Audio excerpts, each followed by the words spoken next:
இந்த 4 பேர் 4 விதமா பேசுவாங்களாங்க, அவங்களுக்கு தாங்க இந்த வீடியோ. அந்த 4 பேர் வேற எங்கேயோ இருக்க மாட்டாங்க, நம்ம பக்கத்திலே தான் இருப்பாங்க. ஒரு வீட்ல ஒரு பொண்ணு அம்மா நான் லவ் பண்றேன் அப்படின்னு சொன்னா இந்த 4 பேர் என்னெல்லாம் பேசுவாங்கறத நான் உங்களுக்கு சொல்றேன். முதல்ல ஒருத்தன் இருப்பாங்க, அவன் தாங்க ஸ்டார்ட்டே பண்ணி வைப்பான். உங்க பொண்ணுக்கு நீங்க எப்ப ஸ்கூட்டி வாங்கி தந்தீங்களோ அப்பவே தெரியுங்க உங்க பொண்ணு இப்படிதான் ஒரு நாளைக்கு பண்ணிட்டு வந்து நிக்கணுவான். அதுல ரெண்டாவதா ஒருத்தன் இருப்பான், உங்க பொண்ணு நல்லா மின்னிக்கிட்டு போறப்பே தெரியும் என்னைக்காச்சும் எவனையாவது இழுத்துட்டு வந்தா நிக்கணுவான். அதுல மூணாவதா ஒருத்தன் இருப்பாங்க, அவன் என்ன கேட்டகரின்னே தெரியாது, உங்க பொண்ணு மாசமா இருக்குங்க அதான் இப்ப வந்து உங்களை கல்யாணம் பண்ணி வைக்க சொல்லுது அப்படின்னுவான். இதுல 4ஆவதா ஒருத்தன் இருக்காங்க, அவன் ரொம்ப ரொம்ப நல்லவங்க.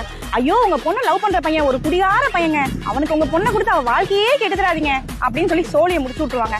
இந்த 4 பேர் தான் என் வாழ்க்கையே நாசமா போச்சு. ஓ, இந்த ஊர்ல 4 பேர் 4 விதமா பேசுவாங்களே, அது இவங்க தானா? ஐயோ, அது இவங்க தான் மாப்ள. இந்த மாதிரி உங்க வீட்டு பக்கத்துலயும் இந்த 4 விதமா பேசுற 4 பேர் இருப்பாங்க. அவங்களுக்கு இந்த வீடியோவை ஷேர் பண்ணுங்க, மறக்காம உங்க பேரையும் கமெண்ட்ல சொல்லுங்க. வர்த்தாமா மேல அந்த 4 பேரை இதுவரைக்கும் பார்த்ததில்ல நான். எனக்கு